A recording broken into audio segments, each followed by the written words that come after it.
In the seventh round, I think Manny got knocked down. I thought he's going to get up because his eye is like a cross iron. Because I am a Filipino and everybody's Filipino watching the fight. So I prolonged the count. You know, I know how to do it. I know how to do it. And when he get up, I still, hey, are you okay? And that's prolonging the fight. Are you okay? Okay, fight. Thank you again for being on the show live on Sports Desk on CNN Philippines. Thank you, Jeff. Thank you, Skinny. Any message you want to say to retired referee Carlos Sonny Padilla, to Manny Pacquiao, to the Filipino fans in general, or the World Boxing Council? Skinny, you want to go first? WBC Council should be held accountable for the officials they put on the night. Nothing against Manny Pacquiao. I'm a big fan of Manny. I think he's done amazing for the sport. And he's another bloke that's been hard done by in the ring as well. But he's moved on. He's won fights. He's lost fights. He's good for the sport. But Carlos Padilla is no more than a criminal. That's what he is. He's a criminal. He did a criminal act. He violated the rules. He manipulated the rules. And he should be accountable for what he did. Take him out of the Hall of Fame. He's got no position in the Hall of Fame. Jeff? Oh, no, I'm just happy that, Skinny was able to, just make a point today. Because like I said, I trained this boy so hard. He worked, everything was to be successful. And, a referee took that away from us. And still to this day, when referees or judges make mistakes, they still referee and judge them next week. They're still they're never accountable for the mistakes they make. And I just hope that this sets a precedent, and that all the referees and judges that are looking at me talk and Skinny talk, look, just remember there's a red corner and a blue corner. There's not a Filipino and a Lebanese or an Australian boy. There's just a red corner and a blue corner. And until we get that right, boxing's always going to be questionable. Dante's Boxing Nation, what's going on, guys? So what's supposed to be the biggest story in the sport of boxing is now starting to make waves. Now, they're not tsunami waves, but they are waves that are starting to get just a little bit bigger and bigger. You guys may recall just the other day, I reported on this story that there was a corrupt referee by the name of Carlos Padilla that completely robbed Nidal Hussein of what was supposed to be the biggest win of his career over Manny Pacquiao, and would have guaranteed him a title shot in his very next fight. Now, I'm not going to go into every single thing Carlos Padilla did in that fight. If you want to see that, go ahead and watch the video that I just did on it. I'll put the link in the description box. But more importantly, I want to give an update on the story. Now, for those of you guys who don't know, Carlos Padilla, he actually did this interview for the WBC on their website, but he did this interview over a month ago and nobody talked about it. Nobody reported on it. No one talked about it until I broke the story.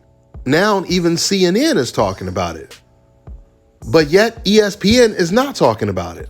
For those of you guys who don't know, ESPN is the biggest sporting network in America, and they haven't even reported on this story. But yet CNN of the Philippines is reporting the story.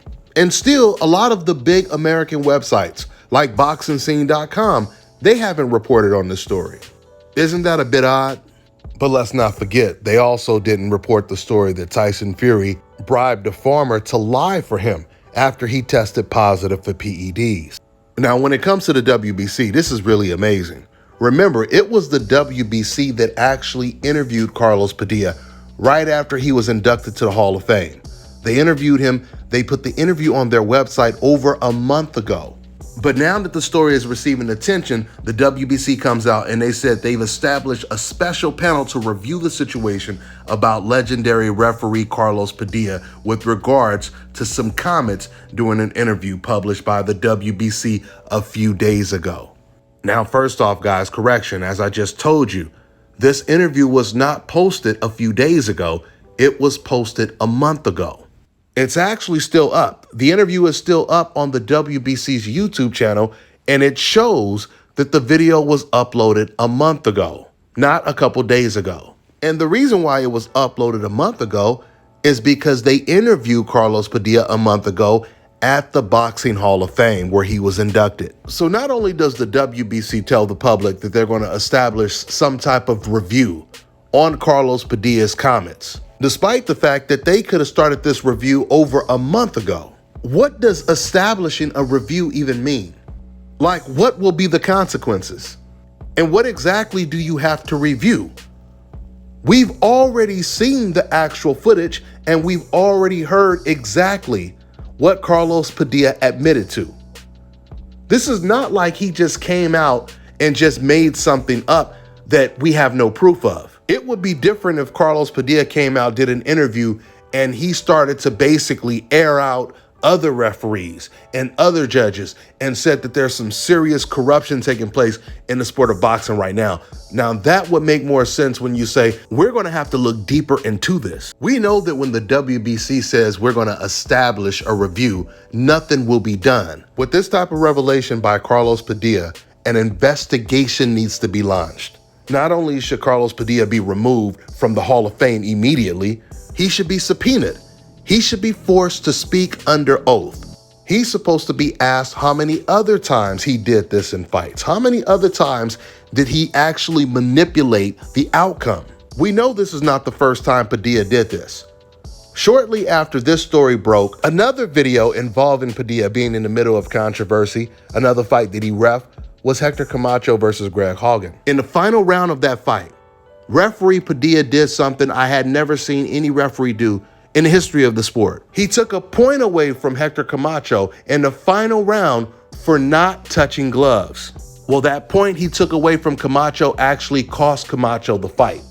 Hector would have won the fight if Padilla did not take that 1 point away. Camacho had knocked down Greg Haugen in the 3rd round, giving him a 10-8 round. But once Padilla took the point away in the 12th round, that nullified the 10-8 round. Look at this!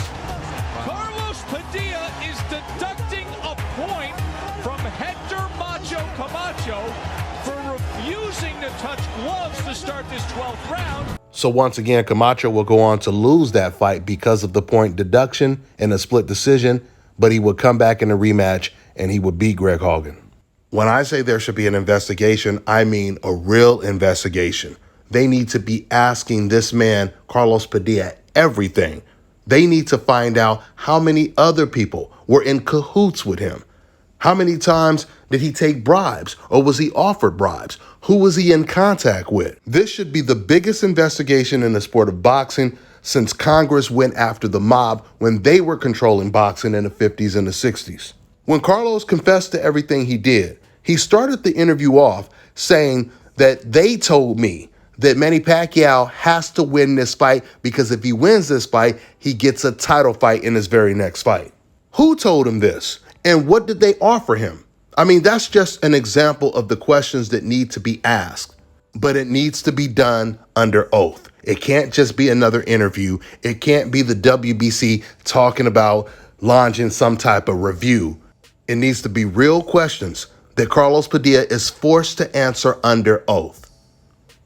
That's all I got for now, guys. I'm on to the next one. All right, now check this out, guys. If you're looking to repair eczema scars, burns and bruises, dark spots and blemishes, fever blisters, diabetic ulcers, this right here is the perfect product for you guys. It's called Elo Diki Face and Body Oil. Athletes and top-ranking boxers, they're also using it after training to reduce swelling, inflammation, and to ease the pain. So get yours today. Go to elodiki.com, like them on Facebook, and follow them on Instagram. Let me tell you guys about Issa Israel Law Firm. It is a full-service legal practice based in Denver, Colorado, an emerging hub for combat sports and high-altitude training. If you're a fighter inside or outside of the ring and you need a law firm you can trust to fight for you, visit thefighterfirm.com or email help@iilawfirm.com. Legal representation is usually limited to plaintiffs or defendants in Colorado, but iFirm can help anyone in the world with trademarking their business name, logos, and U.S. immigration issues. This brother has been my attorney for a while and helped guide me through all kinds of business and civil issues, so make sure you guys go to thefighterfirm.com.